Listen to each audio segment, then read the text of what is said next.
చేస్తున్నాం sir.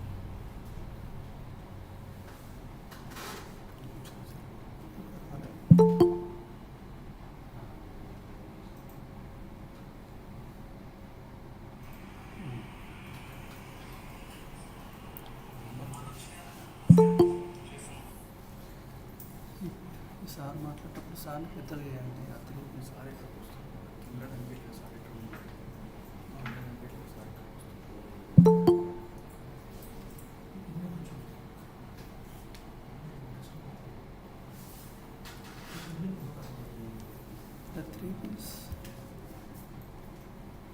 First సారేనా start అయ్యేది మాట్లాడేది?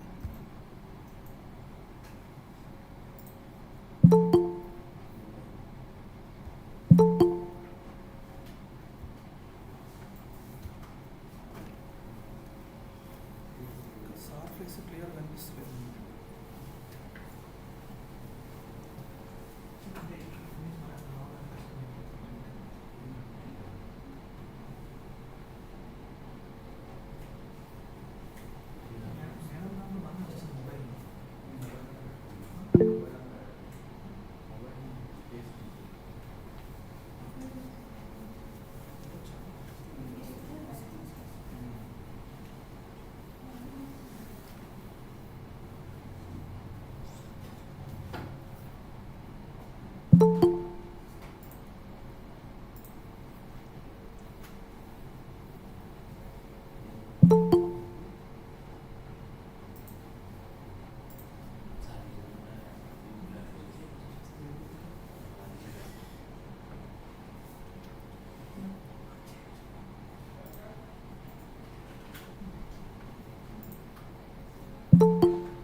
Good morning, everyone.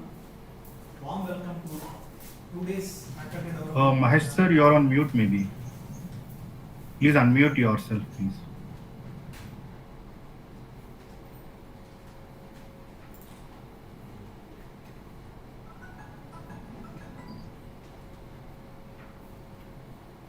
Good morning, everyone. Warm welcome to today's Faculty Development Program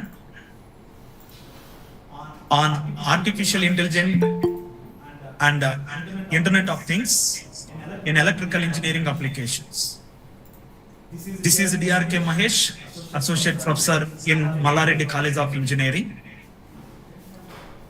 Malla Reddy College of Engineering, formerly CM Engineering College, has been established under the aegis of Malla Reddy Group of Institutions in the year 2005. A majestic empire founded by Chairman Sri C.H. Malla Reddy. He has been in the field of education for the last 25 years with the intention of spearheading the quality education among children from the school level itself. Since the beginning, Mr. Malla Reddy has endeavored to ensure quality education and carved a niche for himself by managing this group of institutions. Malla Reddy College of Engineering has been laid upon a very strong foundation and has ever since been excelling in every aspect. The bricks of this able institution are certainly the adept management, the experienced faculty, the selfless non-teaching staff, and of course, the students. We are conducting this program under the guidance of Dr. M. Ashok Sir, Principal, Malla Reddy College of Engineering, and his guidance and cooperation and encouragement only we are conducting this faculty development program. And Dr. Sneha Joshi ma'am, head of the department, H&S, and madam guidance and encouragement only we are conducting this 2 days faculty development program. Thank you for this opportunity to conduct this 2 days faculty development program. Now I'm going to introduce 2 days resource persons details. It is my privilege and delighted to introduce our esteemed guest speaker and resource person, Mr. Bharatwaj Arvapalli, the co-founder of AB Tech Bille LLP. Mr. Bharatwaj Arvapalli is a visionary entrepreneur and a passionate technologist with a strong background in developing cutting-edge solutions at the intersection of artificial intelligence and Internet of Things. Through his leadership at AB Tech Bille LLP, he has played a pivotal role in advancing smart and sustainable technologies tailored for real-world electrical engineering application. He had 9+ years of experience in product development and mentoring on IoT, blockchain, and other latest technologies. He holds 2 patents and 1 copyright. Technical mentoring for more than 22+ startups on product development through T-Hub. Board of Studies member for 2 colleges, ECE KG Reddy College of Engineering and Technology, and another one engineering college is SRGEC. Conducted 200+ sessions and trained 1 lakh+ students, faculties, and working professionals. Jury for the grand finale of Smart India Hackathon 2022-2023 and many other national level events. Mentor at the Atal Innovation Program, mentor for Change AICT. His deep expertise and industry insights make him a valuable contributor to this faculty development program, especially as we explore how artificial intelligence and IoT are reshaping the landscape of electrical engineering. We are honored to have him with us today to share his knowledge, experiences, and forward-thinking perspectives. Please join me in welcoming Mr. Bharatwaj Arvapalli. Now I will introduce another one resource person. His name is Kamarikata Mosha, TensorFlow developer certified, 3+ years of experience, trained 50,000 students and 5,000 faculties in DA, data analyst, and machine learning and artificial intelligence. Work with Tamil Nadu, Andhra Pradesh, Google, and IBM with their skills building programs. Currently working as a senior data scientist at Microsoft Research and Innovation. It is a great privilege. We have these 2 resource persons, and afternoon another professor, Dr. P. Suresh Garu, will join and he share his knowledge in afternoon session. Now, Mr. Bharatwaj Arvapalli will share this session. Now I hand over this session to Mr. Bharatwaj Arvapalli. Thank you.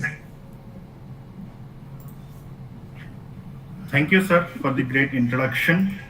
So, we'll start the session. So, before starting the session, I want to just give a glance on how and what we will be doing in these 2 days. So, let me share my screen.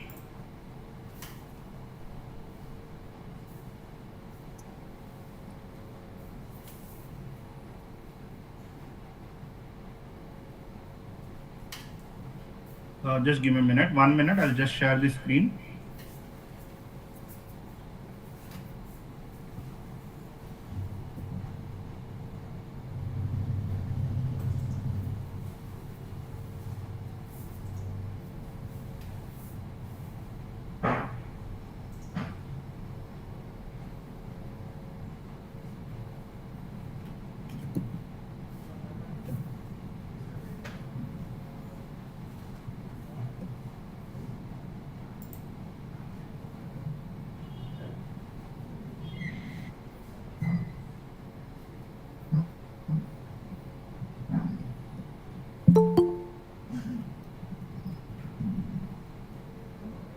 Yes. So, firstly, in the today's morning session, so we will be having the session on IoT and AI. As there are a lot of participants who have joined from different domains and everything, so we want to keep it little generic and also introduce complete IoT, what is the meaning, and then complete AI in sense, what is the meaning for AI.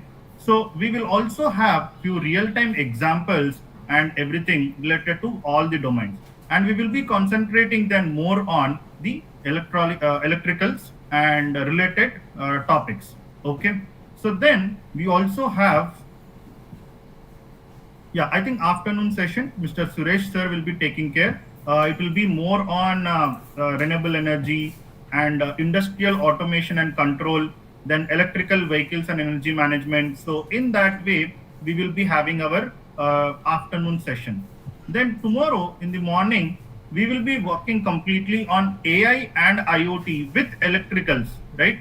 So how a load forecasting can be done and how this machine learning algorithms and different Python coding techniques and everything we will be seeing. And then for the fault detection and control systems, all these things, how we can actually make sure that we are working on it, right? So all these things we'll explore. Then in the afternoon session, so we'll be working on different various domains. For example, for ECE, how it will be helpful, right? And for mechanical, then civil, biotech, chemical. So again, the afternoon session for some time will be opening up for all these different kinds of technologies. Okay. So this is what is our session plan for these 2 days. The topics and everything which we are going to cover.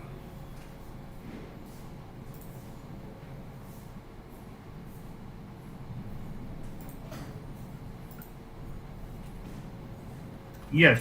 So let's start with first IoT, Internet of Things, and then we will be moving to AI for today morning session. Okay.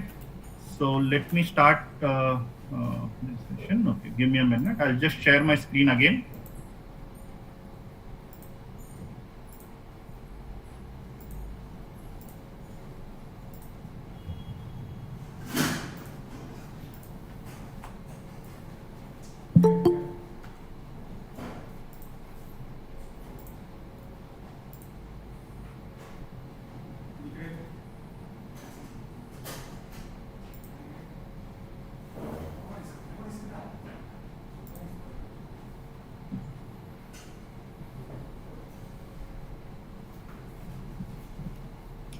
Yes. So hope my screen is visible and also I'm audible properly. If there are any issues, please let me know in the chat, or you can let me know through your unmute. You can unmute and you can also speak. Okay. Let's not disturb the session in between with the questions. So I request you people to please note down the questions, and at a regular interval of time. So after a few slides, I'll be open up for the questions. And then at the end of the session of IoT, we'll have the questions and then move to AI. So we'll divide the sessions Q&A in this particular. Okay. So firstly, in 2025, we are currently in 2025, right? So there were predictions for this 2025 that 27 billions of global connections would be happening, right? And 3 trillions of revenue forecast for IoT devices and IoT startups, hardware, everything, companies related to that, right? So this was the forecast.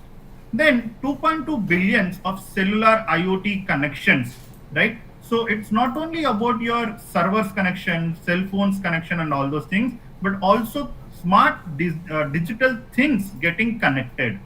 Then also 45% of cars may be connected on IoT connections in connected cars concept. So it says that you can also connect this cars from car itself. You will have internet in it, and also you can connect to you can connect to internet from the car also, right? So in that way. So most of the cars now you can see that they have GPS inbuilt in the cars. So you have the screen, and in the screen itself you can whatever cars are coming up, latest cars, right? In that way. So you can see that there is a digital screen provided, and you can open Google Maps and everything then and there, right? So in that way.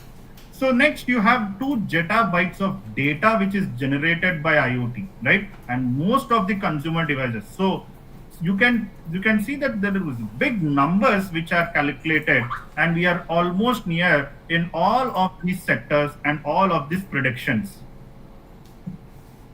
So then you can see the connected devices concept by 2030, it's also going to increase a lot, right? So currently we are in 2025, and the prediction is that it will go increasing in the number of devices which are smart, intelligent, and can connect with each other.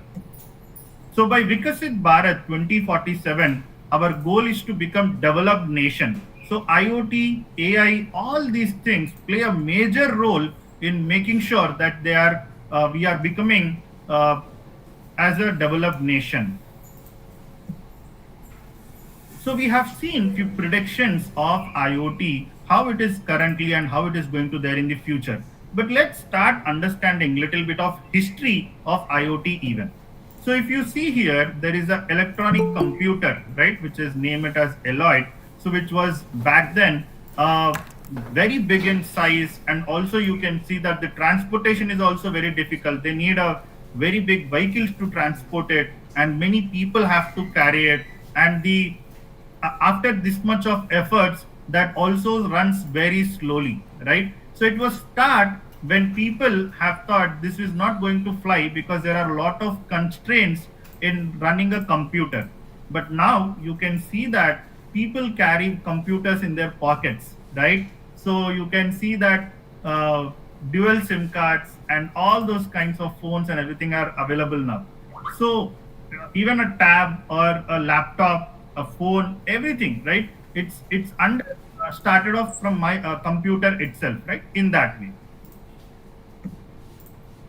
So if you see the history for connectivity, so in 1875 around, the global connectivity was a target where they want to connect. So one part of the place to another part, like for example, India with, for example, another country, right? So for example, you can take US. So how to establish this connectivity, right? How people connect. So in that, and later, personal mobiles have come up at an inflection point where it started growing a lot. Everyone was trying to buy a mobile phone, and so then at a point where our infrastructure for the communication was established, very good, so that we can have more number of devices and more number of peoples in the network. Then the digital society, the sustainable world has been started off, where things actually getting communicated and started off. So in this way, the internet, the connectivity has developed. So let's take an example, the Coke machine in 1982, right? So this was the first time when people experienced IoT. It was not named even IoT, but the proof of concept, or we can say a working model, was seen in 1982. So let's discuss on that. So there were 4 people, Mike, David, John, and Ivor. So these four were students of a university where they wants to actually have information of the Coke and the cool drinks are available or not, and the Coke is cool or not even, right? So these both parameters they want to check. And in 1982 and still in 2025 even, the canteens are rush always in in always like in a lunch time or anytime if you see, right? So it's always a rush there. So that's the reason they wants to get the information to their classroom itself. So what all items are available and are they in stock or not, and if they go and stand in the queue, will they get it or not, or it will be out of stock. So all this information, right? So they want to actually get the details. So what they have done, so don't worry about the technology here, how did they do it and all those things. Just understand the history, like story, how it started off. So they have put some sensors in the Coke machine and which communicated through the over the air, right? Without any wired connection, over the air, it has communicated to their classroom, one of the display there, right? So then what they have done is this Coke machine will send the information in that display. Are the Cokes available or not? Are the Cokes cool or not? So this particular information it will be provided. So then they have multiplied it in all the classrooms and a few places, something like that. So this is how the IoT has evolved and started, where machines started sending data to the, sorry, 1 minute. Yeah, so machines have started sending data over the air to the human being. Then we have another example in 1989 where the connected devices has been started off, and also little bit knowledge was spreaded between the people. The awareness has come up. So then one of the professor whose name is John. So he also has started working on this particular project. So what? So you want to identify a problem, right? So to build a solution upon. So after having a complete day at college, so while returning back to home, so he thought he was so hungry and he was staying alone. So while he reaching the home, while he starts cooking and everything, and then having, it was taking time. So what he thought is he'll connect a bread toaster to a switchboard, and this switchboard, a switch is connected again in the car. So while he is coming back to the home, in the car, he can press the button and over the air, it will send the information to the device to get on. So this is how the communication between a human sending data to a machine over the air has been started off. So then this was Internet of Things initially, where a machine sending data to human and human sending data to machine. In 1999 or 1998 around, so they have make sure that this is named properly, and paper publications, everything were verified, and it was into the public, right? So then IoT did not stop there. It started evolving a lot. Then connected devices concept has come up, where you can see here a smart clock, right? So this clock always have the information about when you are waking up, right? So at a basic level, if you understand, right? So you just set the alarm, okay? So at this time you are waking up. And once you snooze the alarm, it will understand that you are still sleeping.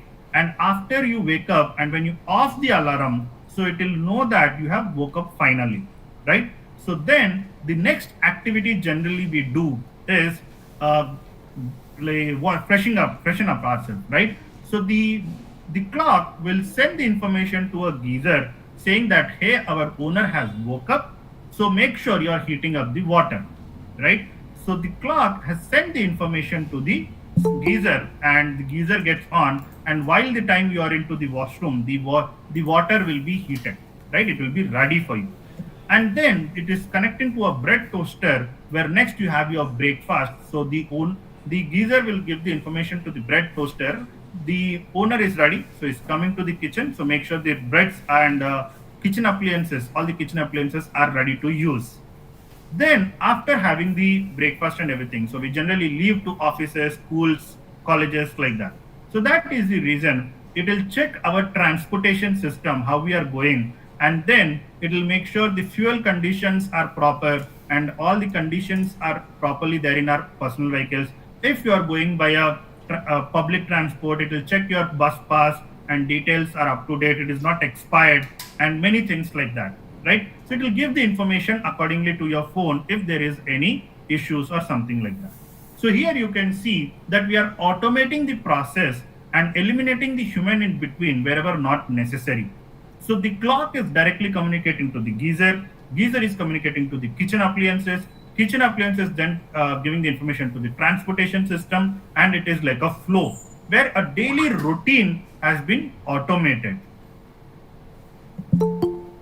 So IoT also promises more, right? So in the before automation, here if you see, if I set the alarm, then the automation is working properly.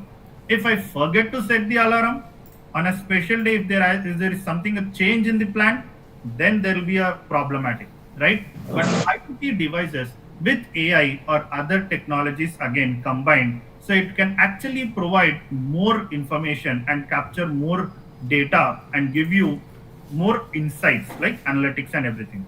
So here, this smart clock, it not only does feeding the alarm and just ringing and snoozing, but now it is becoming more smarter that it can capture the data from your Google Maps and from your calendar even. So whenever you get a notification from your college that there is a session today, so it will analyze the calendar invitation, and based upon your choice, whether you are interested, not interested, yes, no, it will feed the alarm directly into the smart clock even.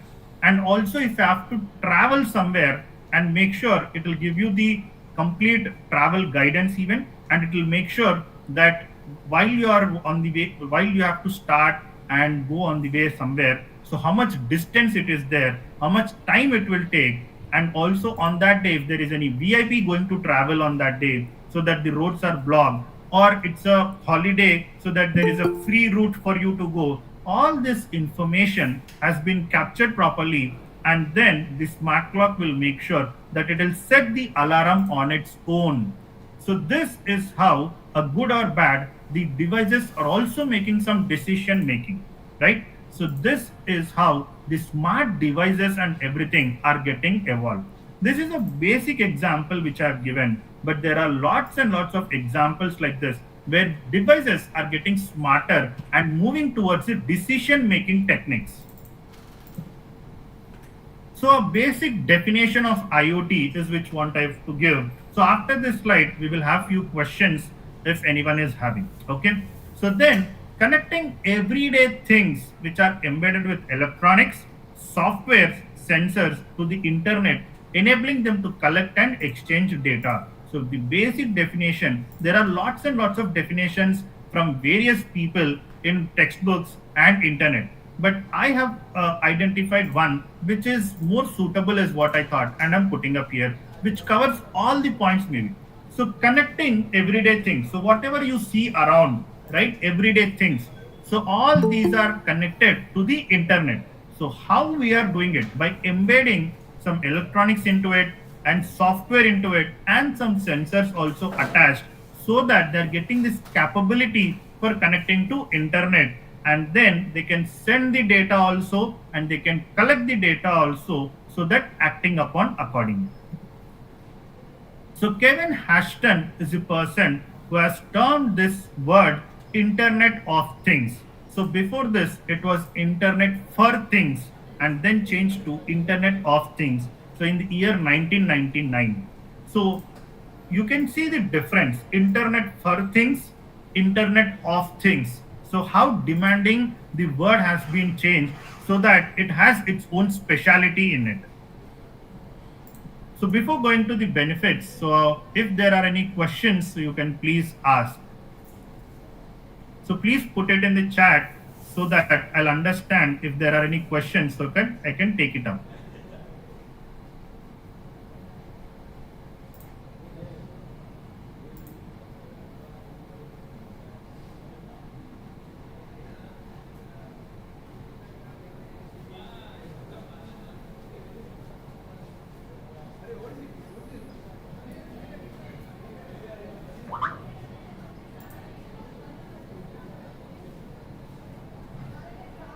Okay, I think so far so good. Great. So let's continue this session then. Clearly understands, sir. Great. Thank you, sir. Thank you. Thanks for the message. So let's go ahead.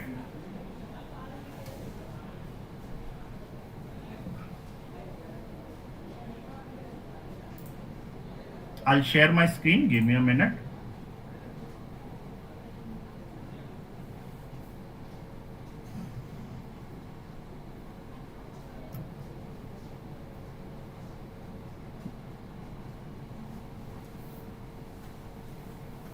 Yes. So let's see some benefits of IoT, right? So here you have improved performance, reduced cost, improved data collection, improved customer engagement, and new revenue streams. So here, if you see, these words mostly like look like benefits, but for example, few of them ask me always how it is reduced cost, right? So the IoT devices always cost more than a normal device. So how it is reduced cost? So each of these points I'll explain through a story which will actually make sure you will understand easily. So for example, we want to bring a washing machine for our home. Okay. So where our mother or wife or sister, anyone are generally washing the clothes, right? Manually, for example. So for the boys also who are doing washing clothes, it's good that you're doing it, but helping them. But also you understand for everyone, it will understand that washing clothes is not an easy job, right? So it's also having patience. It requires some technique and everything, right? So it's little hard when we actually have to do daily in the morning, and after that we have to do our own jobs even. So that is the reason you have decided for your home that you will bring a washing machine, right? So once you decide that, so the washing machine now, you have explained your mom or whomever has to use it, and you said, okay, this is where you have to put a detergent, this is where you have to put so and so water connection and all those things, and this is how you have to put the settings, and then it will start doing its work. So in this way you have explained it. So 1 or 2 months or 3 months probably it is working well and everything was going well. Then the machine stopped working. So the mother or whoever was using it, so the user was tensed, right? So how to make it work, or why it is not working? So they'll not touch it. So mother generally they'll not touch it, right? So they'll wait for you people to come home, your wife or anyone. Like they'll actually wait for you to come back home. And once you're back home, so they'll ask you, so can you please check why it is not working? So generally what we do to just check out, so if it is working or not, can you just put it in the chat? If you are in this particular situation, so how you would tackle it? So what you would generally do to check at a first step why your washing machine is not working? If you have experienced it, you can put it in the chat even.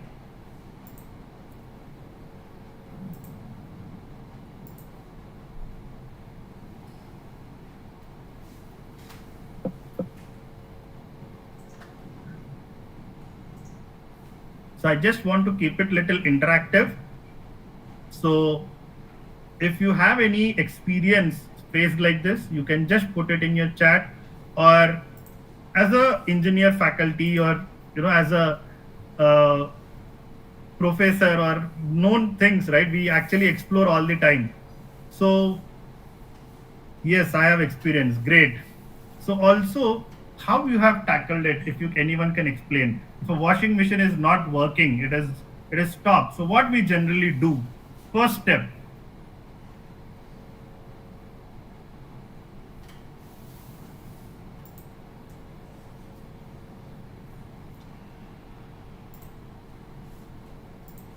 Okay, so let me reveal this. So generally, when something is not working, so right, so we generally checking the power supply. Yes, perfect.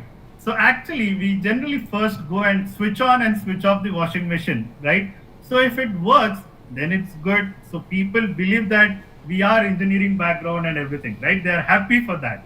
And also, if it doesn't happen, we switch off, switch it on multiple times, and then try to restart it and check it, right? So if it doesn't work, we also kick it sometimes so that the loose connection may tie up and then it may work, right? So sometimes it may work. So then, jokes apart, but we also know that there is a customer support or someone who can actually help us, right? If something is not working. So that is the reason. So we also know that if something is going wrong, we want to talk to the customer support and we dial the customer support. But it also a big procedure where you have to press 1, press 9, press 6, then finally you will get a call connected to the customer support. And then they actually give you some instructions to check so and so buttons, to check so and so tray and all those things, to clean up the drain hole, and few instructions they'll provide, so that if it works, it's well and good. Even though if it is not working, they say that in 2-3 days they'll assign a technician, they'll come to home, check it, and then they'll give you the explanation why what happened. So if worst case the scenario is like it is not starting, right? So it's not still working, then the technician will come to you in 2 to 3 working days. And if it is on Friday or something you got the problem, you have to wait 2 more days, so that Saturday, Sunday is off, right? So in that way there are problems. And now once the technician comes to home, so he'll check that because of load issue, there were a lot of clothes put in, the motor has damaged and we have to replace it. And that motor they have to import from some other place, so they have to wait for few more days to order it, right? And in one final day, the motor has come and the technician will come to your place and install it, and then you can start using your washing machine properly.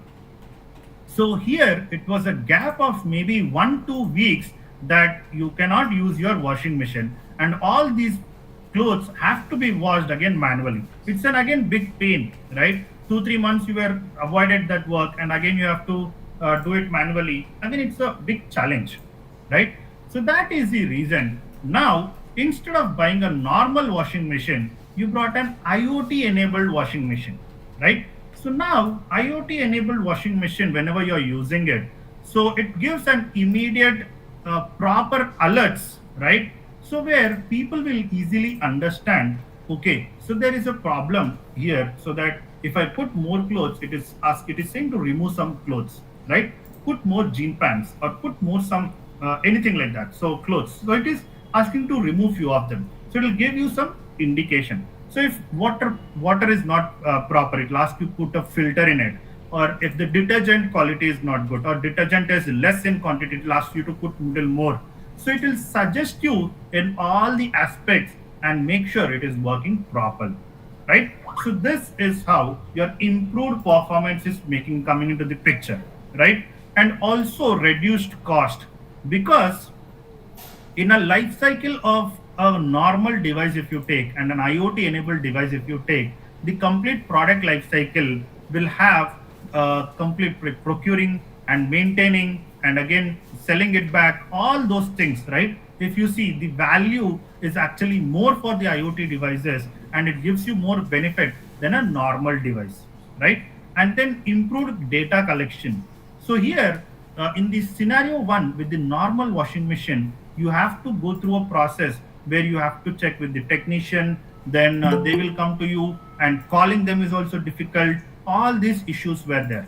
But with the IoT device, it will make sure that it is identifying its any problem automatically, and it will inform to the manufacturer also, so and so motor is going to damage, or it is going to expire, or any issues, buttons or anything like that. Then they'll actually make sure they'll come to you and then they'll check directly, and they will only inform you how to properly use the washing machine and if you're using anything wrong. So in this way, the improved data collection is also there, and also improved customer engagement even. So people will also know that how many people have brought, the manufacturers will get to know how many people have brought washing machine in Telangana or Andhra Pradesh or Tamil Nadu or any other places like that, and they'll have statistics where to set up the customer support centers, and where they have to put, for example, showrooms to so that to make people buy it. All these statistics and everything, it can be done, right? And also the calling services and everything will be easier through the customer engagement, right? So in that way, and new revenue streams. For example, in UK, US, or anywhere else, these IoT washing machines or normal washing machines, even they put it in a cupboard or in a clean place where there is it is safety and secured, right? But in India, generally we use it under you know outside house where there is a wash area, or whenever we are washing the hands or washing plates or anything utensils, the water will be spilled on the washing machine, or down there it will be under the washing machine there will be a water area, so that again there is shock or some problems will be there, right? So to avoid all these things, so we also procure washing machine covers, right, or washing machine stand to keep it on the stand. So all these things we do, right?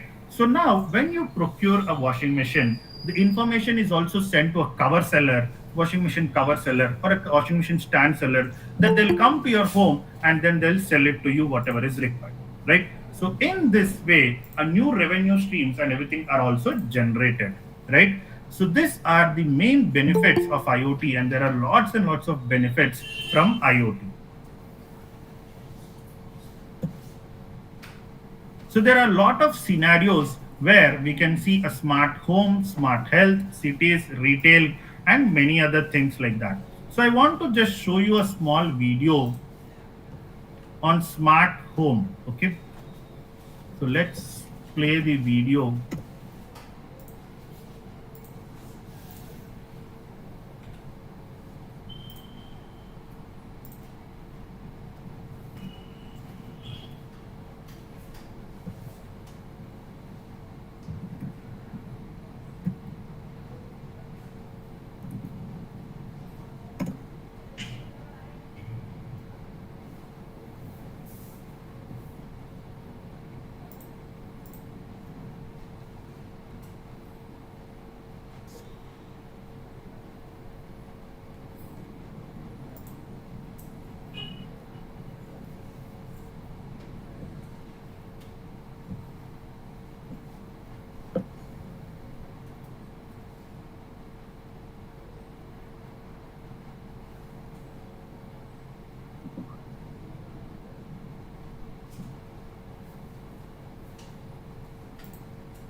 So just to avoid the bandwidth issues and everything, so I'll just make sure I'll just put my camera off for some time so that the video plays properly. Okay.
నుంచి ఈ రోజు నుండే.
Yes, so I hope you people have seen the video, right?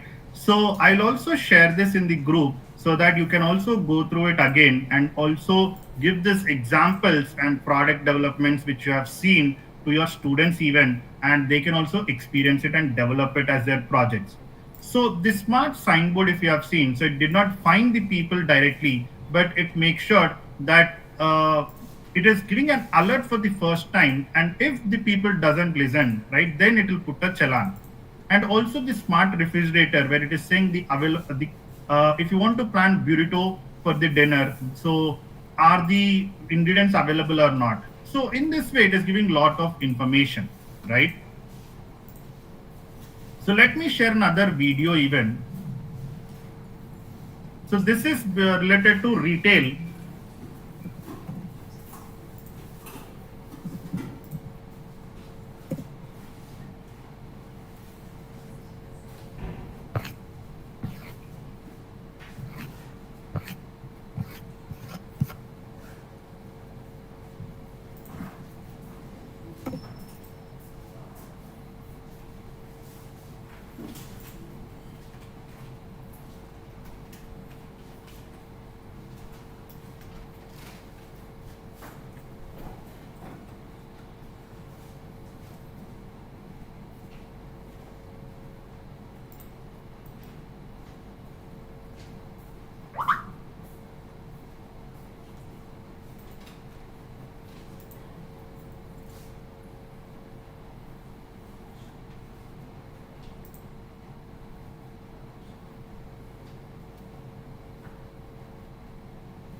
So here you can see a smart mirror, right?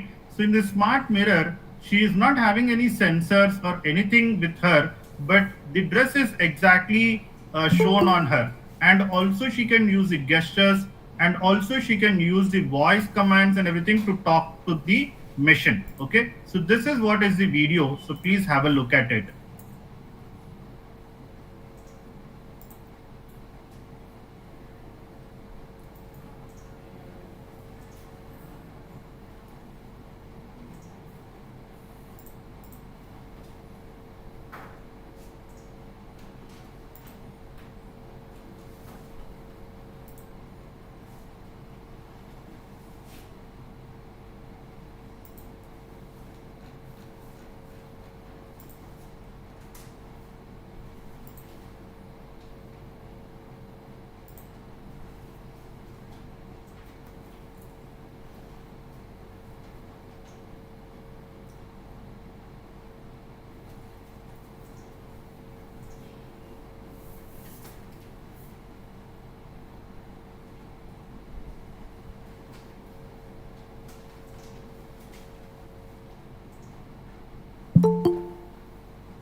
Yes. So this is how we have few more products and everything related to IoT, and in different fields we have it, right? So each and every domain has a requirement for all these smart devices. Wherever there are problems, you can actually make sure that you build it properly. So then here you have a normal application of an electrical lamp, right?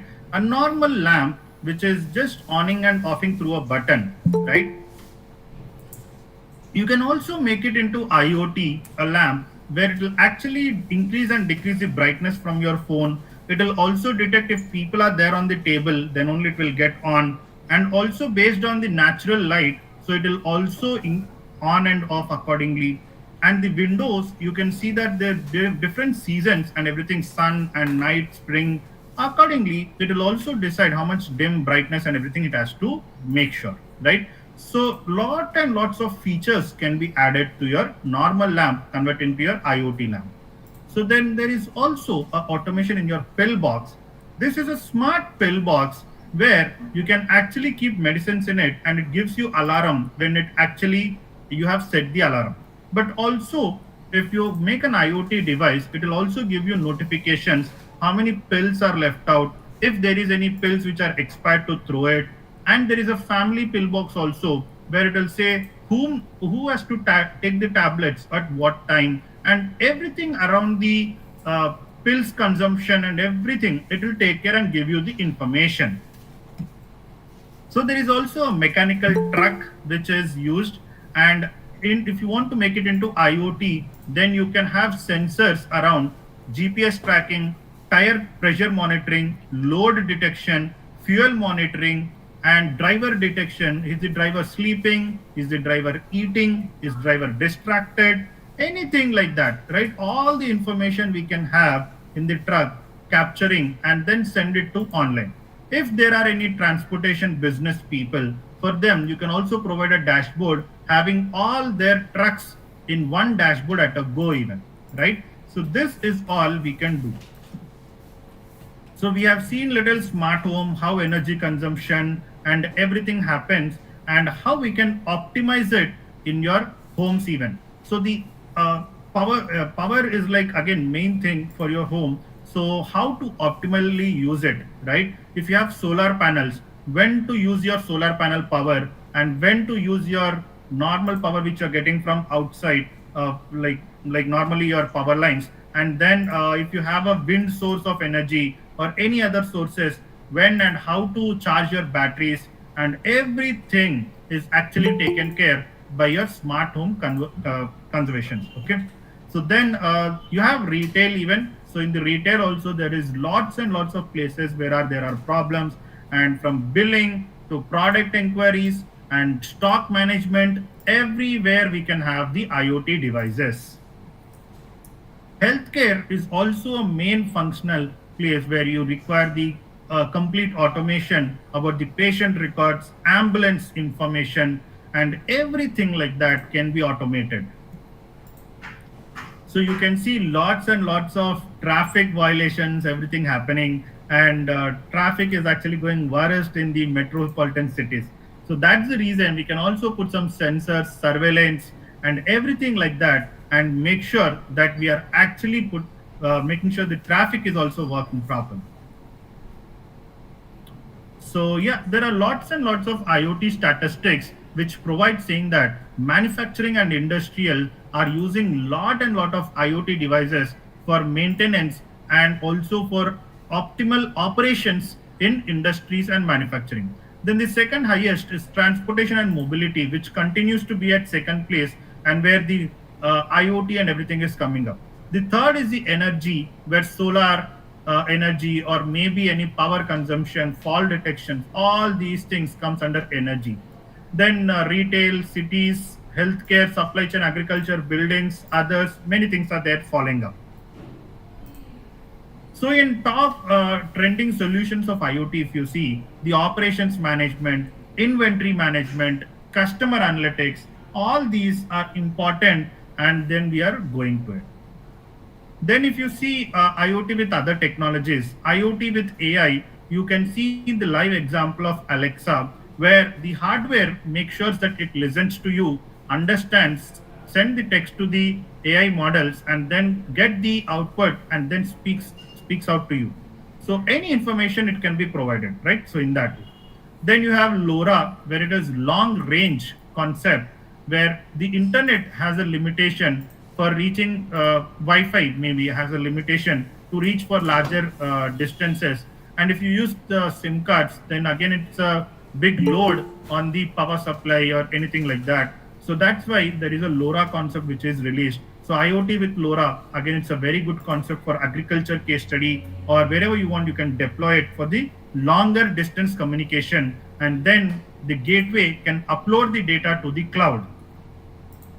IoT with blockchain is also very good solutions coming up, where blockchain stores the data securely, but it doesn't know if the proper correct data is stored, right? It may be storing a fault data correctly even, right? So that is the reason IoT with blockchain will give a more deadly combination in storage and security part. So coming to your technology stack, right? So in the technology stack, always like first in IoT, in your architecture diagram and everywhere, you can see that there are devices at a level 1 where sensors are provided and all those things. All these are connected to a communication device, and communication protocols are used to upload the data to a cloud server. And in the cloud, you actually store this data, and through some rule engines, you run it, and then you can show some data visualizations through your mobile app or a web application. So in this way, completely an architecture of IoT is designed. So level 1, I'll show you another in-depth diagram. Yeah, so you can see at level 1, there are devices, smart device, simple device like microprocessors, microcontrollers, which are connecting to a gateway and communicating the data to the cloud. So they can receive the data, they can send the data to this communication medium. And then in the cloud, they can store the data, do the device management, event processing, and then basic analytics, whatever are required, are been done. And in the advanced analytics also, you can see all these things. Then all this data are then sent to your applications, mobile app, web app. And at each level, the security is provided, which is actually crucial. So to at each level, so to be aware of data losses.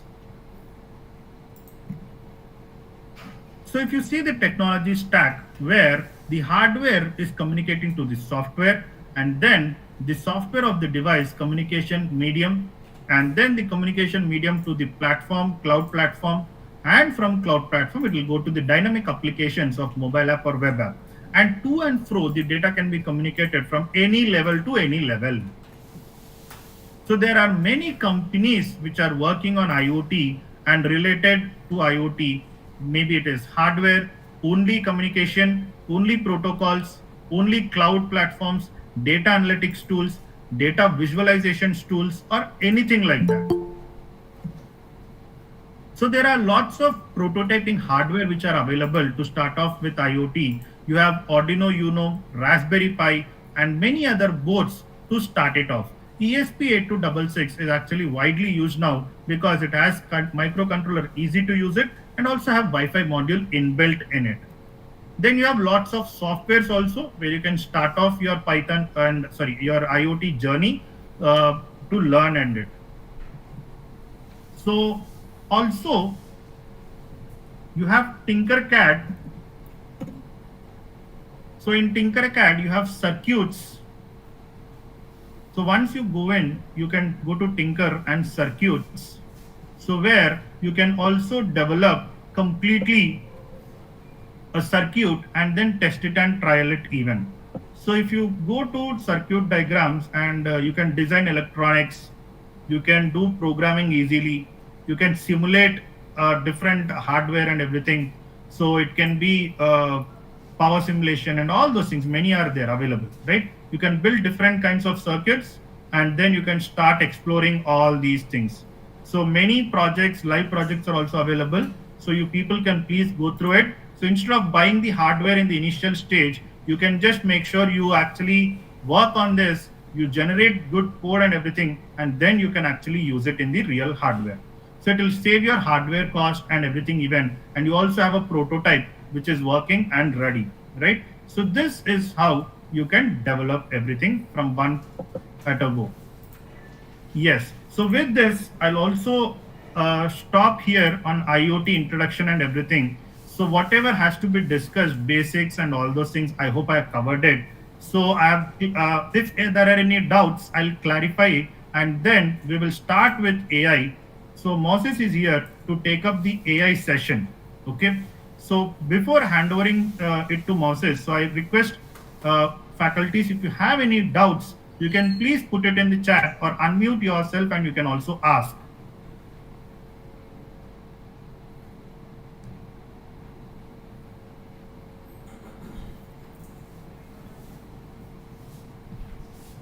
So I'll wait for 1 or 2 minutes. If there are any questions, I'll take it up. If not, I'll hand over the mic. I'll hand over the session to the Moses. Okay, so there we'll continue with the AI.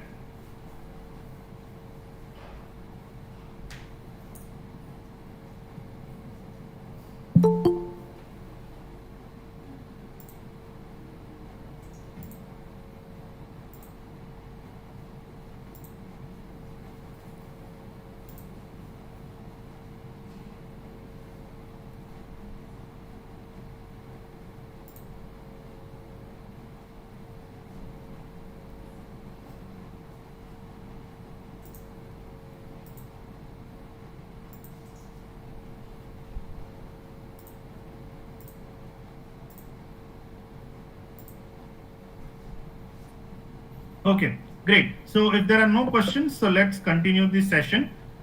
Moses, are you there? Yeah, Bharadwaj. Hi, you can continue this session. Thank you. Yep. Yeah, sure. Thank you, Bharadwaj. Hi, everyone. Good morning. Bharadwaj, am I audible? Could you please confirm? Yes, you're audible. Yes. Yeah, thank you. Yeah, very good. A very good morning to Navya ma'am. Yeah, thank you so much, Bharadwaj. It's a very nice session that have taken them to IoT. Very good morning, Venkaya Patri sir. Guys, before starting the session, I just want to thank DRK Mahesh Garu, who gave a very good introduction for myself. I'm Kamarikata Mosha. I'm working currently at Microsoft Research and Innovation Wing. So now we'll be starting with AI. And before this session, you all went with an IoT. You just got a very great knowledge, insights about this IoT, Internet of Things. And let me just share my screen, and then we'll go with the AI. So I'm expecting more interaction in my session, where I could see there is a very less interaction with Bharadwaj sir's session. So I just want to expect more interaction in my session. So it's like a simple that it's an AI. So you knows all about the AI. So let us have a very great interaction. What we are going to cover in this AI. So before starting, I hope I'm clearly audible to everyone, and there are nearly 100 participants who are there. So I'm expecting very good interaction in this session. So yeah, with this, let's start this artificial intelligence session. So you know what is an artificial intelligence, right? So in this a few hours of a session, let's say a few minutes of the session, we will discuss these are the points, like what is an artificial intelligence, and we'll look about the history of artificial intelligence. We'll see what are the applications do we have in this AI, and we'll also look into the deep learning neural networks, and we'll see what are the programming languages that have by using them which we can build AI algorithms, and we'll see what are the frameworks are available to build this AI. So anyway, this discussing points is good, but let us ask a question to you. What is AI? What do you know about this AI? can you just answer my question? Yeah, my answers also, my PPT is also revealed, though I am just keeping it with animation. So, what do you know about this AI, artificial intelligence? What do you mean by artificial intelligence? What do you think about it? Can you just write your comments here, or else you can also unmute and talk? It's okay, anything is fine. You are free to ask or free to write here.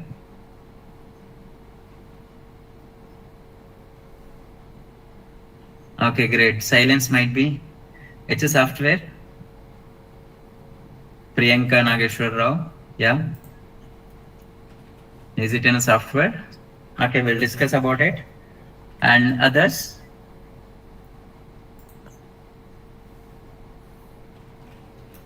There are 90 plus participants. Could you please respond? I know this is a Monday and you'll be busy with your sessions, but this is a workshop Malla College is conducting, which is very, very important, that trend topics they are covering. So might not have regular workshops for you. Can anyone just comment, what do you know about this AI? Okay, let us see, as like Priyanka ma'am said, that it is just a software. Let me just show you a few of my things that what is AI. So I don't want to make into a clear definitions, but rather than let us try to understand what is AI with the pictures. Is it an AI? Have you guys ever gone through such an experiences? He's in a ChatGPT. Okay, like let's say whenever we meet the celebrities, the journalists, or when we meet the officials, government officials, the reporting media ask a lot of questions, right? Do we ask such questions to the ChatGPT? Let me ask you. Let me ask ourselves to the ChatGPT. Can we know how our history is there? Are we using the ChatGPT? I hope everyone knows, familiar with the ChatGPT. Okay, let me just read out these questions. Why does he act like that? What is casual? What am I supposed to do? Why am I act like this?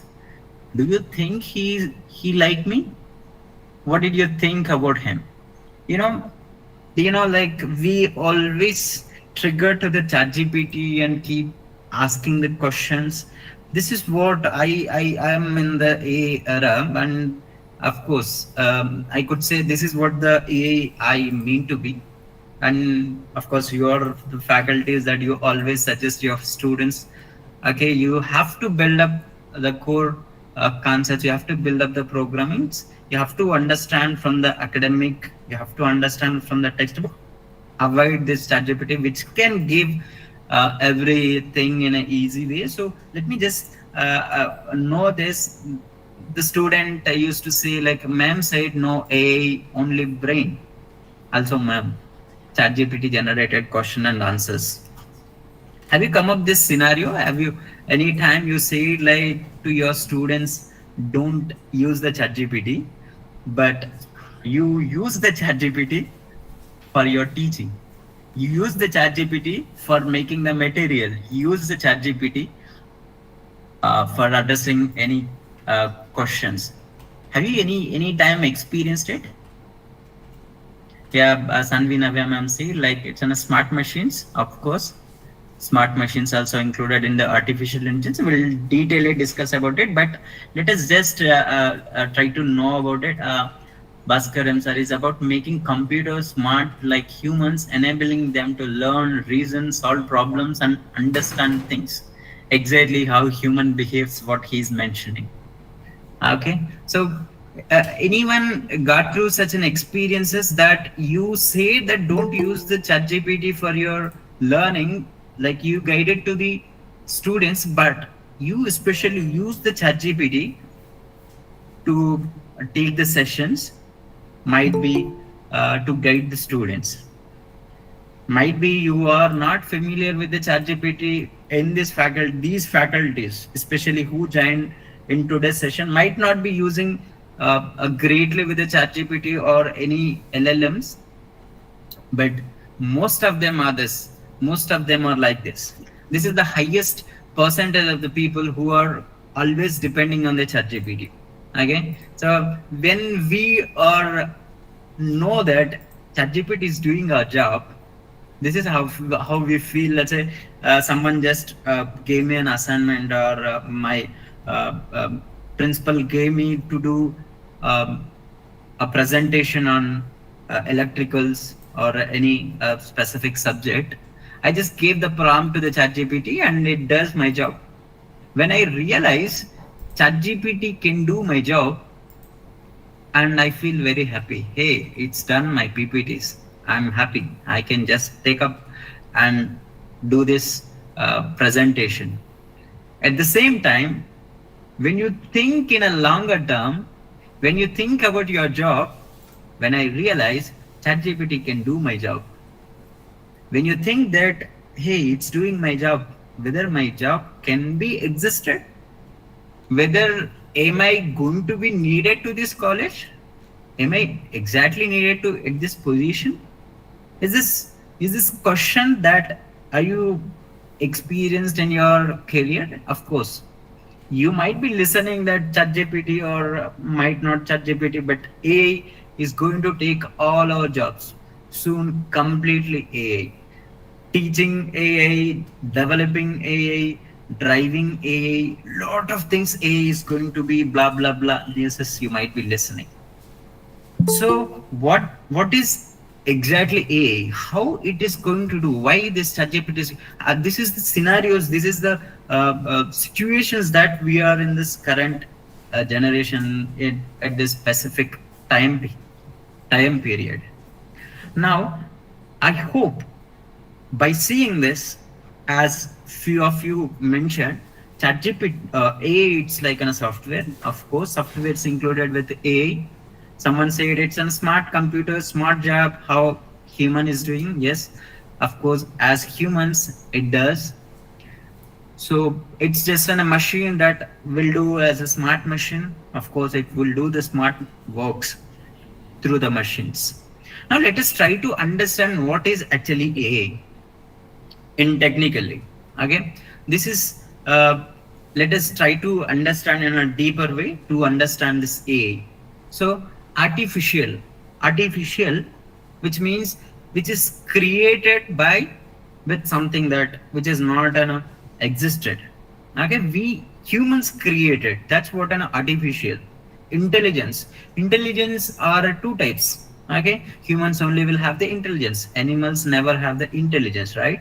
Human can think, human can innovate, human can plan the things, but animals can't do. Now, intelligence is having a human. That's what natural intelligence. Now we are giving intelligence to we are just creating an intelligence. That's what an artificial intelligence. We are just creating an intelligence. Okay. So here it is mentioned. Artificial intelligence is simply the ability of computer to exhibit in intelligence. This intelligence can either mimic human intelligence or observe real world problems and intelligently find solutions for it. So artificial intelligence, it is nothing but how human is there.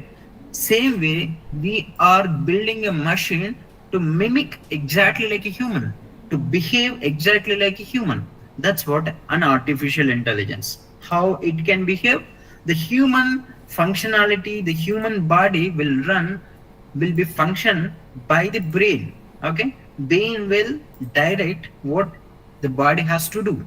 Okay, same way we are building artificial brain, artificial intelligence. That of course it's called to be an artificial intelligence. All right, so artificial intelligence having a two types. One is type 1, of course, as it is in a type 2. Okay, in type 1 there are the three types of artificial intelligence, and in type 2 we have a multiple functionalities. This artificial intelligence, it's in a capabilities based artificial intelligence types. This is generally how the artificial intelligence algorithms can be derived. So before this, what do you mean by algorithm? Do you know algorithm? Anytime you heard, what do you mean by algorithm? But how we build these algorithms? Do you know what is in a data? What is in a information? How we are going to use this data and how will be building the algorithms? I'm asking a lot of questions. You can answer either any of them. If you are not answering, I might be call you by your name. Dear faculties, it's good to you to be interactive so that you will gain a very good knowledge from this lesson. Can you just answer my questions? I asked multiple questions. You can answer any of them. What do you mean by algorithm? What do you mean by data? Okay. So how we build algorithms? What does these algorithms can do? It's just a normal questions. No need to be specific knowledge you should have from software. Okay. So I'll take it. This is algorithm. It's nothing but a silence. So as you all keeping silence, so I'm taking the answer as a silence. Okay. Artificial algorithm means silence. Someone might be texted. Thank you for your responses.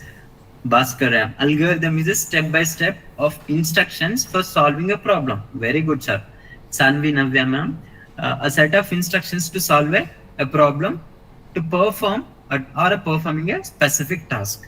That's pretty cool and it's perfect.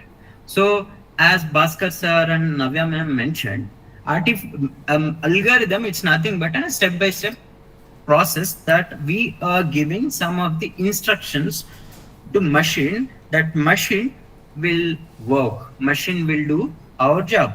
Now how it is going to build? Based on the data it will be building. How algorithm is going to build? Based on the data. What is a data? Data, it's nothing but an information. What is an information? It's any kind of an information. Text information, audio information. You are seeing a visual, right? This is a visual information. You might be listening, that's an audio information. You might be having data in your Excel sheets, that's a tabular information. You might be reading newspapers in a text format, that is in a text information. So these are the kinds of the information which are available to us. So on this type of data or the types of this information, we are building an algorithm. Now based on this algorithm, these are the types of the AA was categorized. Okay, let me just overallly we will talk about these three types. Narrow AA. What do you mean by narrow AA? What do you mean by general AA and strong AA? And currently at which level of AA we are?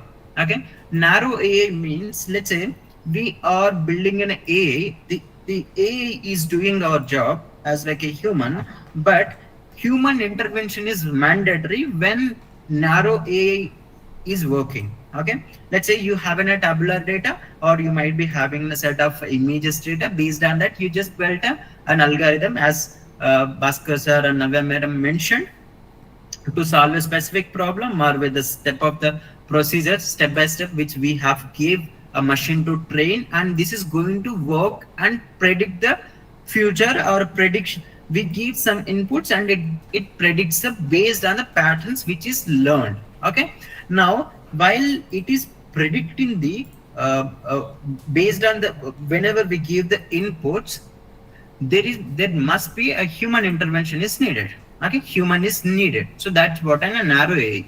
Now we will discuss very detailedly how the history of AA was started. General AA means, so here whatever we give the inputs and the AA will predict. Let's say I just trained a model. I just trained a AA model that to know my height or a weight based on few of the inputs. Let's say I'll be giving my height. I'll be giving my details of age, color, who am I, where I am staying, what is my body measures and all. Based on that, what might be my height or weight. It's just like a kind of thing it is predicting. Okay, so now here I have to give the inputs. Now whenever I give the inputs, as this machine learn based on the data, it is going to predict. That's what in a narrow AI where human intervention is there. When is AI? Oh, okay. So in general AI, what it is going to be? So in general AI, we have the data, and this AI model will generate the text, will generate the audio, will generate the images, will generate the what we do. Generation humans can do. We can generate a human, right? It's a biological thing. Same way, AI also generating the text. Suppose if you might aware this ChatGPT and all, if you just give the prompt, just I just want to generate a dog, just give the prompt, now it will generate the dog. Okay, you all aware them, right? If I can go to this, let me just take you to, I hope everyone aware with the ChatGPT. If not, as you are with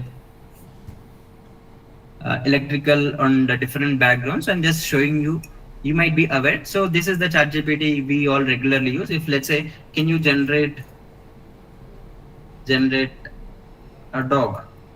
Okay, so if I ask this question, now it will directly generate the dog. Okay, dog image it will generate. If you give the scenarios, I want the dog like this, and it should run on the water, it should this color, and the breed of this dog should be like this. If you can just give the prompt based on your inputs, it will generate. So in general AI is going to generate something what you asked. Based on your inputs, it is going to generate. Whereas in narrow, whatever you give the inputs, based on the inputs, it just gave the prediction. But in general AI, it is generated a dog. Okay, whatever I asked based on my prompt, it is just generated the dog. So general AI, it's nothing but it is generating the text, it is generating the code, it is generating the images, videos, audios, any kind of thing which generates comes under general AI. Now we'll see the strong AI or super AI. Super AI, which is equally a 10 to 12 expert humans. Okay, so if suppose as humans, how I just make a call to my friend or my mother or my cousin, same like AI also can do. This is what agentic AI workflow, which is damn demanding currently. Okay, so AI agents are going to do that. Now AI agent can do multiple jobs. Okay, now this strong AI can do 10 to 12 expert humans. Okay, so far we are in a general AI, but we could, this is what a market says, that we are still in a generative AI. But when we look about the applications and the things that were available to us, that also exactly saying that we are in a strong AI or a super AI. Okay, these are the three kinds of the AI we have. When we look about in functionalities, we have the reactive machines. Okay, whenever we give the prompt, or when we talk, robots will talk to us, that is in a reactive machine. They have the limited memory. Okay, certain period of time they could learn, and continuously learning, maybe start based on the data availability, they will learn, and they have the limited memory. Theory of mind, whatever the theory which we have given, that is how the machine going to work. Self awareness will have, let's say I'm giving a feedback to it, it will understand and it will behave what it is doing. Okay, these are all the functionalities how AI is going to be.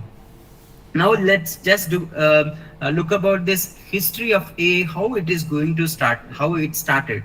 Okay, it's all started in the beginning, 1642. Okay, that we all know the Blaise Pascal. Okay, that is, he was invented first mechanical calculating machine built by a French mathematician and inventor Blaise Pascal. And later in 1837, first designed for a programmable machine by Charles Babbage and Ada Lowlace. Okay, and then in 1943, foundations of neural networks were started. In 1943, neural networks were started.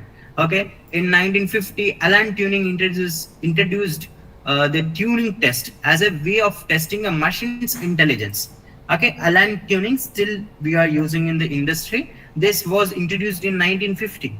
Okay, by Alan, and in 1955, artificial intelligence is coined during a conference devoted to the topic. So it before till 1950 the AI is included with all the computer, but in 1955 it was completely separated to a specific domain. And then in 1965 ELISA natural language NLP was started, and then the foundations were started in 1965 with NLP, and then in 1980s Edward Friedman creates an expert system. He just started created an expert systems like how human is going to expect. In 1997, okay, computer programming Deep Blue beats world chess champion Carey. So at the time of 1997, one A was beat a chess champion, and then in 2002 iRobots launched,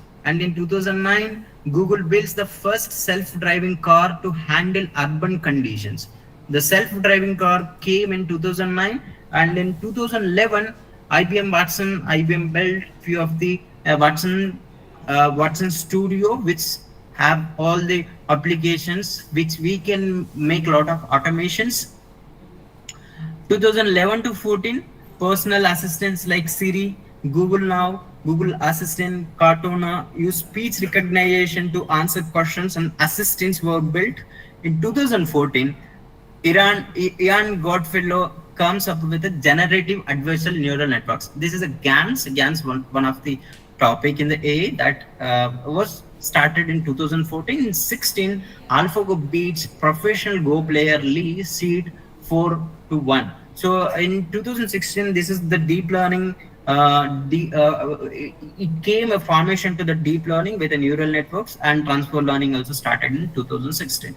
And in 2018, most universities have courses in artificial intelligence, as like now we are also having at our colleges and then universities. After 2018, what was happened? In 2019, GPT-1 was introduced, and later ChatGPT came. All of a sudden, when ChatGPT came, then Google people usage is more into the ChatGPT than the Google. Okay, and slowly when ChatGPT came, then Google will be silent. No, they started building Gemini, and then will Facebook will be silent? No, they built the Meta. Okay, and slowly this is how the developing was started. There is a very huge competition that still it is going, that we will see currently who is leading this AI in the top companies and what are their models. That is also we will discuss. Now, how actually this AI would work? What is the life cycle of this AI? The life cycle of this AI would start here. So it is always starts with a business use case or a problem statement. What is the problem statement? And after the problem statement, we will be designing the phase, how this problem can be addressed. Let us say if this is a problem, when I'm taking the session, most of the audience are very silent. Okay, this is how the audience were very silent. They are not much be very active in the session. It's not all, but few of them.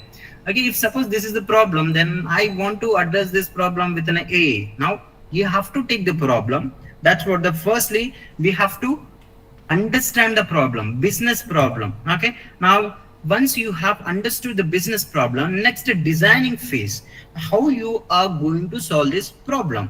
What is the problem? That brainstorming and all will happen. If you can look about in industry that we generally whenever we see the problem, there is a design thinking. That design thinking methods will implement that.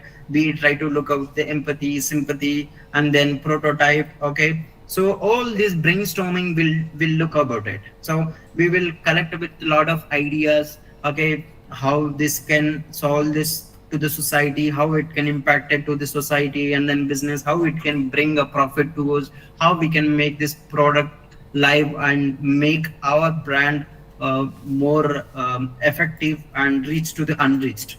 Okay, so this is how the always starts with a problem. Okay, so it's common for all of the industries, all of the domains, might be for any use cases.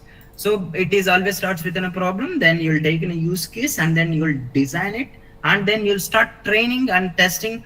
Procurement initial data sets are obtained to train and test the model, so relevant to the problem you started collecting the data. Let's say as we have taken this problem that no participant, most of the participants were not responding or active in the session, so I might collect the data. Why? What might be the reason? Are they busy with the sessions, or is it like such? I'll try to collect all the previous workshops. Is this happening at every workshop, or especially with me, or is it happening today only? So like such, we'll try to collect all the data. First, if we take the data, on the data, then we will start training and testing the model. We will train our AI model and test the AI model. That's how we build an AI application. Once we split the data, we will build application. Once we build application, we will test how this model is going to be. Like in our testing, if suppose this model is not good, then we will again come back and perform these remaining phases. If good, then we'll directly deploy it. It's like sending to the production. Once it is deployed, and it will try to give me the insights why they are not responding. So once it is, whether it is running properly or not, I have to be monitored. So this monitoring also will be this. So this is a simple life cycle. Most of the use cases for anything that you are going to solve, this is the generic life cycle. In detail also with the workflow, we will try to understand how this AI is going to build a model or an algorithm. So till now, is it good? May I know that, is it clear? Do you have any questions? If you have any questions here and there, you just make it here. Else, if there is no question, we will continue with an applications of AI. Now the floor is yours. You just make any questions here so that I'll try to help you out with them.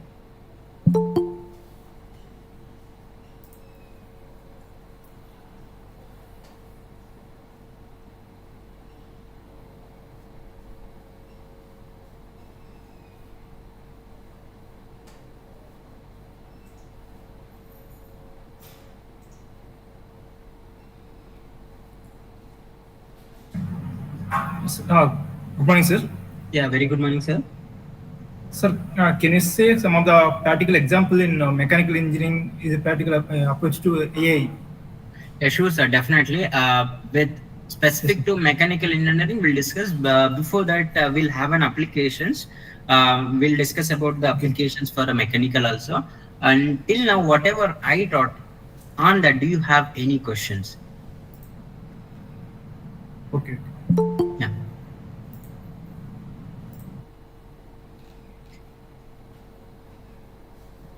At the end, we will look into your specific to mechanical.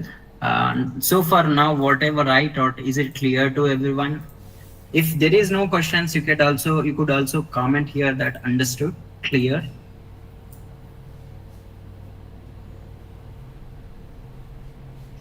Silence is the all-time answer. So this time also I'm considering silence is the answer. I don't know how it could be interpreted.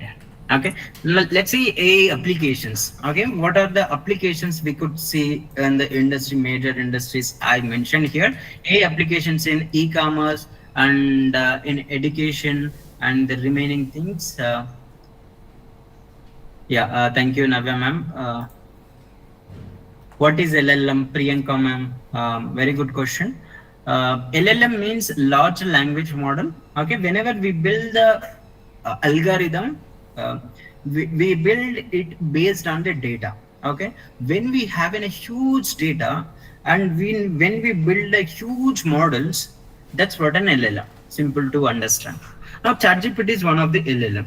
Okay, if you can go to this ChatGPT, you could see there are types of the models. Okay, let's say this is the ChatGPT. When whatever we ask to this ChatGPT, it answers. Okay, so here there are multiple models, GPT plus, ChatGPT. Okay, if I can go to the Hugging Face, there also I can show you multiple Hugging Face models.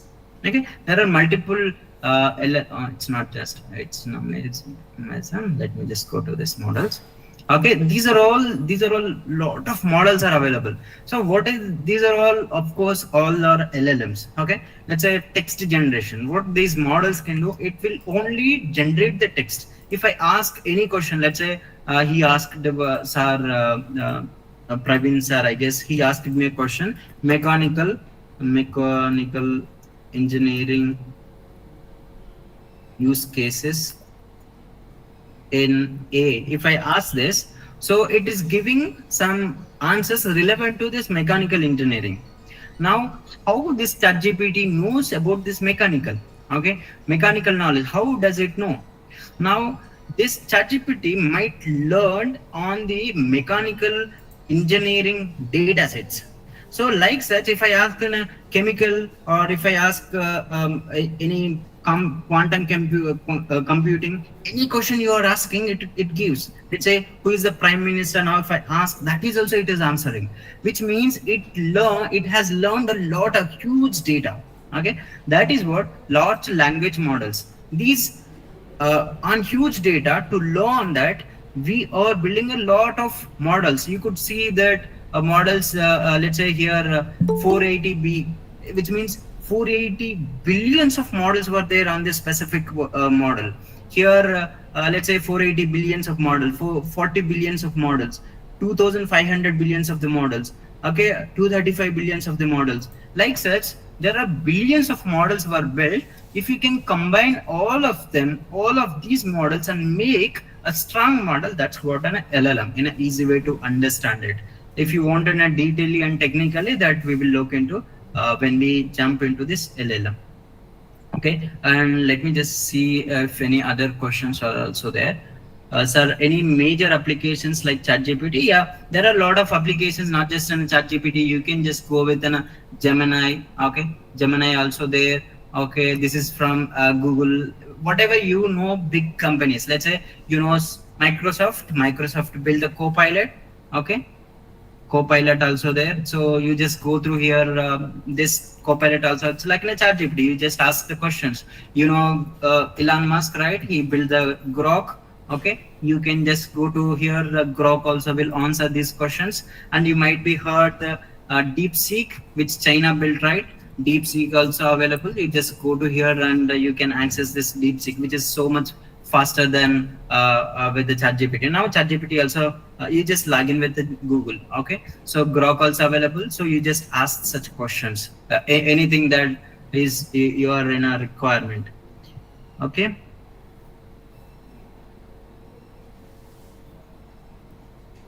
Right. Yeah. ChatGPT, it's an LLM. Yes, of course. Yeah. Thank you. Very good questions.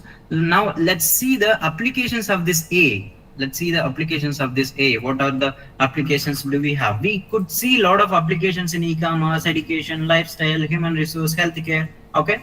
Now in e-commerce, you might be see there are Amazon or Flipkart or any might be, these are the e-commerce websites are available. They are highly using this AI applications, which are especially doing the recommendation algorithms. They are implementing within a recommendation algorithms. What this recommendation algorithms will do? Let's say I'm just curious about to buy this headphones. Okay, if I'm just started browsing about this headphones, and if I can go to this Amazon or a Flipkart, there can be a filters, there can be the a feedback, there can be the reviews that you can easily understand. If not, you can ask the questions. AI integrated chat GPT or AI integrated chatbots can help you to take the very good product that suit for you. It's not with that, but it can also recommend you if you can switch on the notification. Okay, that's how in a personalized e-commerce highly it is using smart content. In education sector also, AI is highly using. You might be seeing that while if you are not aware, you also go through them. So while you are taking the session, you just take the help of this ChatGPT for creating the flow charts. Okay, if you want to connect it, here the ChatGPT only you are able to see, but not just in ChatGPT, there are a lot of extensions too. So here the extensions are available. Let's say if you want to make the documentations or the PPTs, let's say I want to make the documentation, I don't know how I can create the Word. I don't know MS Word. I'm needed to create one documentation. If you can click on the documentation, there are multiple integrations are available.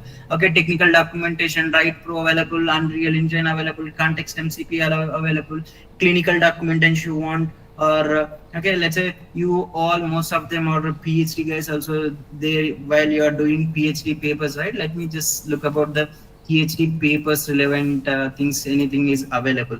Okay, you might be facing the grammatical issues, right? So how you can do the academic authority and comps, and then economic scholar, academic advisor. Okay, you just go to here and integrate to it, and now this is now not the ChatGPT, your academic advisor. Now assist PhD student by summarizing papers and identifying research gaps. If suppose something you are doing the research, you have the paper, you just pass it and it will give the summary of it. You want to write your own research, just give the prompt and do it. Okay, so a lot of extensions were available. Okay, in education sector, it took all the places. So if still you are not aware, just go through them and explore it. While in teaching also, you might be seeing there are a lot of AI teachings was started. Okay, there are a lot of students also, you can expect that now you also experience that students before this AI, the respect how they are giving to the faculties was highly reduced. Why? Because they have the knowledge, they have got all this knowledge from the AI. Okay, these are the extensions. We are again going to out of the box, but let me just try to focus on this application. So in education, it is highly used, and in a lifestyle. Okay, while we are with in the social media, highly using. Okay, you might be aware. Let's say if something pornographic relevant content we are keeping in a Facebook, this AI will try to understand, and it will automatically delete it. If suppose something you are doing, the spam relevant text, spam relevant marketing, also it will detect and it will give you the warning. Okay, face recognition it will do. You just unlock your phone. Okay, you make let's say if you are making a reels in Instagram, there are a lot of integrations that you just make your face into different activities or different masks. Okay, in social media also we could see, and especially in a HR analytics. I have recently happened to with a Phenom company where they have completely automated the HR analytics, since calling to the candidates to interviewing the candidates and implementing or releasing the offer letter and onboarding the candidate to the company. So completely all of them were implementing, and if possible you can also refer how this talent acquisition they are doing in a Phenom. This is one of the company recently I'm happened to visit, that they built a wonderful products for an HR analytics. Okay, so these HR analytics, it's not just with that, to understand a human resources. Okay, so how many employees were there, what are the resources do we have, resources management system, all of them you can integrate with AI and you will do all this stuff as such. So in HR also it is highly used. Okay, in application in healthcare, I don't want to mention within healthcare, but in healthcare it is highly using, and with that it is not using this AI, but there are a lot of certain limits for this healthcare also, because we will not, there are let's say if I'm taking the scanning X-ray, so if I pass this to X-ray to A, then it will find out what are the things were there and it will give the summary to the doctor, but it will never become the doctor. And is it not capable to become the doctor? It can be capable to become the doctor, but there are the ethics, there are the violations that they should not break. So there are some of the restrictions also available on this health sector. So you might be listening, these are the buzzwords. Okay, artificial intelligence, machine learning, deep learning, what are they? Okay, artificial intelligence is the simulation of human intelligence by the computers, like exactly like humans. Machine learning, it's a branch of artificial intelligence. It is just a subset of an artificial intelligence. Deep learning, it's a subset of the machine learning. So let us try to understand what is this machine learning and how it works. So before this machine learning, we have the traditional programming. Okay, there are some rules and there is no data. You'll be giving the rules that go here and that. You'll write the conditions. Okay, based on the programming, while you're writing the conditions, you'll get the output. Whereas a machine learning, it is going to this all the expected results are the input. We are giving the model, and model give the output. How it is going to learn? Let us try to understand. And what are the libraries? These are the Python libraries which are highly used for building this models: pandas, scikit-learn, numpy, and then matplotlib. Now, what is a machine learning? Machine learning, it's just in 3 types. Okay, one is supervised machine learning, unsupervised machine learning, reinforcement machine learning. What do you mean by supervised, unsupervised, and reinforcement? Supervised, it's simple. So whenever we have the data in a tabular form, in the data, if you have in a target column, let's say I'll just I'll just take you with any of the data set, and let's see in online we'll try to find out and look about to understand the supervised and unsupervised tabular data. Okay, so like such, we will have the data sets, right? So all right, let me just show you. Yeah, let's say this is the data set I'm having. Okay, so there is a record ID, date, month, high and low. Okay, suppose if I want to predict this low, this is if I want to predict this low based on these inputs, and I want to make an automation with using machine learning. And in machine learning, there are the 3 types: supervised, unsupervised, and then reinforcement. What is a supervised? Supervised means this, if suppose I want to predict this low, if this is my target column, this is a labeled data. Okay, in such cases, if you have in your data set, if you have the target column, then you will be using supervised machine learning techniques to build an algorithm. Unsupervised means there is, let's say this is the data set I'm having, but there I don't have any target column. I just want to understand the patterns of the data. I just want to make this groups or the subgroups in this data. I just want to make clusters in the data. Then that is called unsupervised machine learning data. So what we'll do, if you don't have any target in your data, then you take this data to build an algorithm. You will use unsupervised machine learning techniques. Reinforcement learning means reinforcement, it's nothing but based on the rewards and awards it is going to learn. Let us say I'm just training a machine that or a robot. So if I want to train a machine, so let's say it has to reach my home from my college. Okay, now you just gave the inputs to a machine, so now it will directly start. Let's say if it is found any obstacle, and it will learn this is as a penalty, and again it will check with the directions. It might be takes the left and right, and again it will go on. If again it find any obstacle, like such, it is based on the rewards, awards and penalty. If any machine is learning, then that is called the reinforcement. These are the 3 types of the machine learning we have. So machine learning, using machine learning, we any kind of deep learning, machine learning, anything, by using them we build an algorithm. Now in this there are types, by based on the data we will building the algorithm. So this is generally a very great workflow to understand how this machine learning algorithm is going to build. We will be starting with a business understanding, as I mentioned, with a problem. Once we have taken the problem statement, we'll start taking the data set. We might be taking the data sets from cloud or databases or any files that you have in Excel sheets. Then we will start building the pipeline.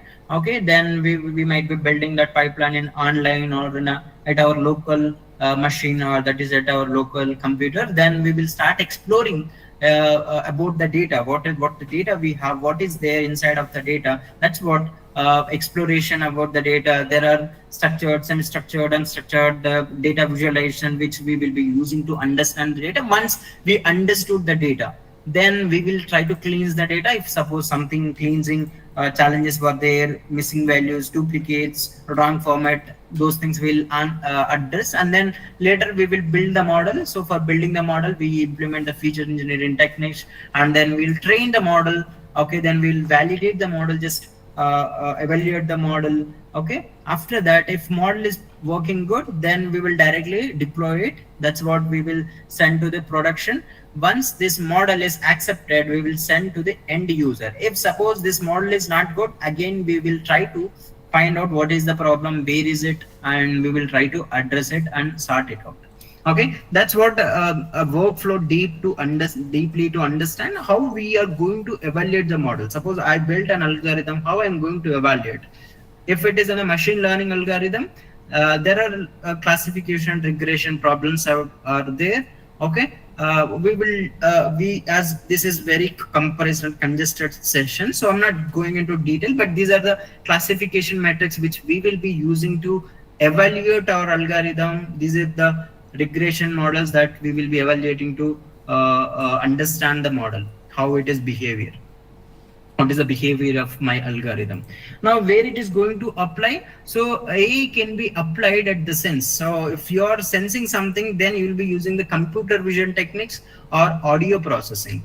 If suppose you are trying to find out the comprehension, okay, then you might be using NLP, natural language processing techniques, or knowledge representation. Let's say you are just building in a robo like kind of a machines, then you will be creating an expert systems. Okay, these are the illustrative solutions that you could see the AI. Virtual agents you could see in AI, identity analytics you could see, cognitive robotics, speech analytics, data visualization, and then a recommendation system. Okay, so this is what and simple to understand. There is a deep learning. Deep learning, it's nothing but how we are going to build this models based on the human brain. Okay, in human brain we have the biological neuron. This is how in our brain, human brain, will have the neurons. Okay, in our neurons will have the dendrite, cell body, axon, synapse. Okay, same this concept, whatever we have in our brain, same concept we have taken into AI with the maths. With the help of the mathematics, we are trying to build same biological neuron, how it is there, we are trying to build an artificial neuron. That's it. Okay, so with the help of the maths, we are trying to build an artificial neuron. Okay, how it is behaving exactly like me, because it is learned based how our brain is working. Okay, how our brain is behavior. Same way machine is going to behave because it is learning on the neurons. So these are the technical terms, and these are the frameworks. Okay, frameworks which used to build this algorithm. So now this is a simple way to understand the AI. Now this is a generative AI. How a generative AI can do it will there are the data which you have in a text, images, speech, or a structured data. That's what the tabular data which we have seen. And 3D signals, you might be have the data in a sensors or signals. So those things, these are all the training on a foundation model like ChatGPT or Gemini or Meta or Copilot. Such GPT models, foundation models were available. Those on these foundation models, you will be keeping this data, which are adapting this data, then which will be generating these things. Question answering it will generate, sentiment analysis it will generate. It's like I'm good, I'm bad. Sentiment analysis it can do. Okay, information extraction it will do. Okay, image captioning, like I've just gave the image, what is there in this image, just extract and give me such image captioning. It will do object recognition. I just gave a video. In this video, who are there, what are the objects it is finding, that it can do. Instruction following, suppose I'm giving some instructions, follow this and keep me. Okay, such instruction following things also it will do. So how this is going to do, there are some of the technical terminologies like prompt engineering, transformers, machine learning, artificial intelligence, which we have seen. We didn't see the transformers and prompt engineering, which are the pre-trained models which we will be using to build this Gen AI. And then there are the APIs. You don't need to build from the scratch. Simply you just buy these APIs and integrate it, and you can use that for your use cases. Then there are a lot of applications. You can use it for a business, for customer support, marketing, education, learning. Okay, So if suppose you don't find any model that can help your problem, so you can build your own customized models. So far the world it's fighting to build a lot of models, and I could see these are the main companies which they are building the model. So first is like a Grok. It's introduced world's most powerful model, which is organizing on the back end behind the build supporting is the Elon Musk. And next DeepSeek is there, which is in a Chinese company, and then OpenAI. And just a minute, guys. Yeah.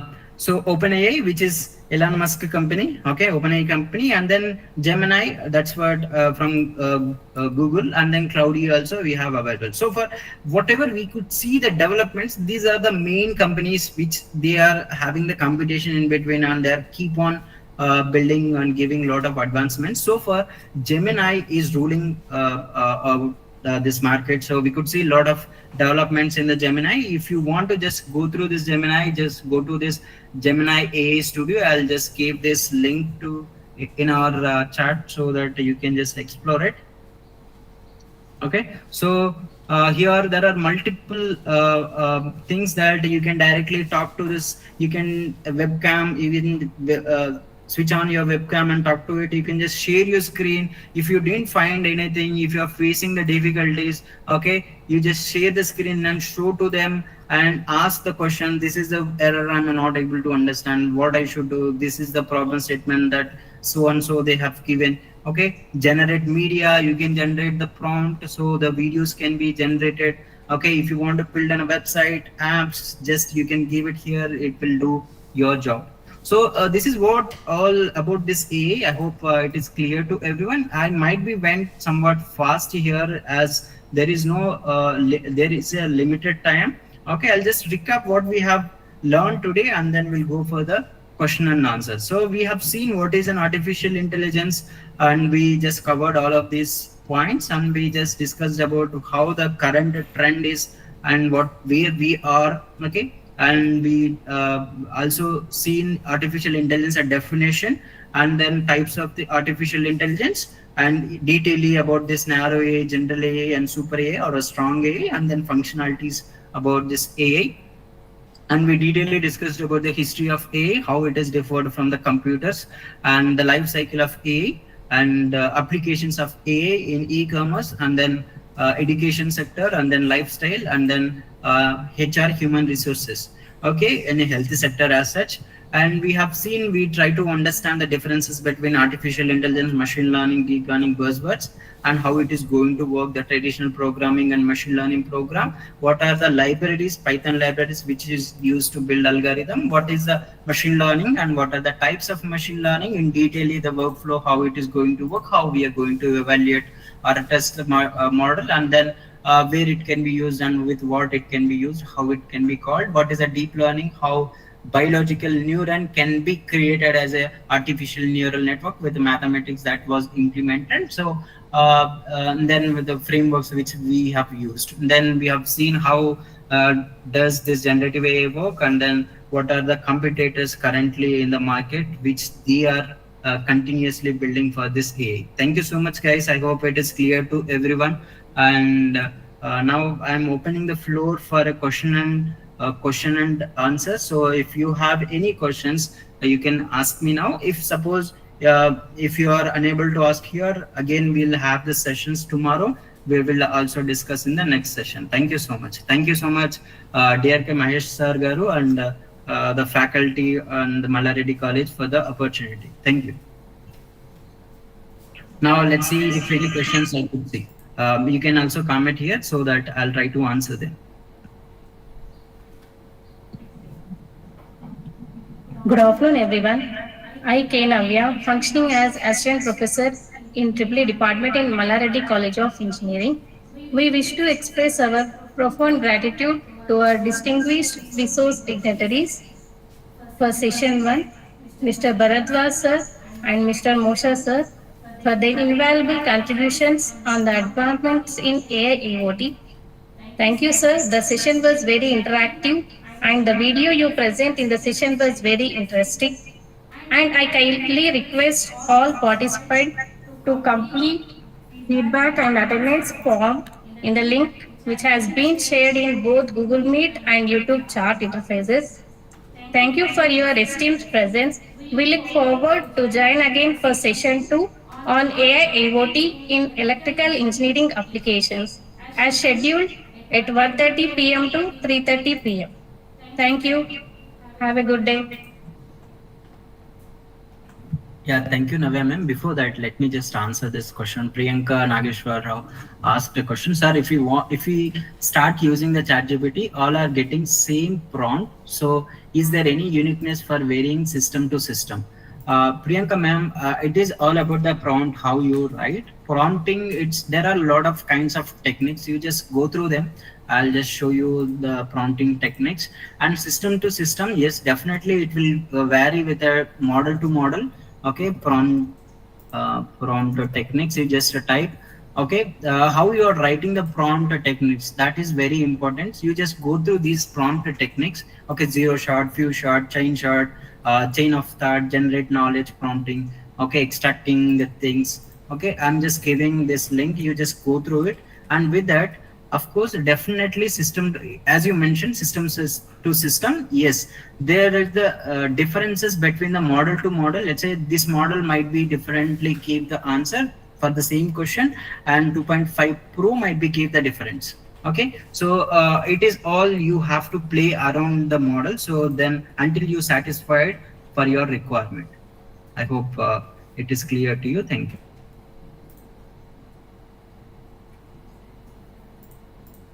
Yeah, guys, everyone try to please fill this feedback form as Bhaskar sir and Navya ma'am mentioned. Thank you.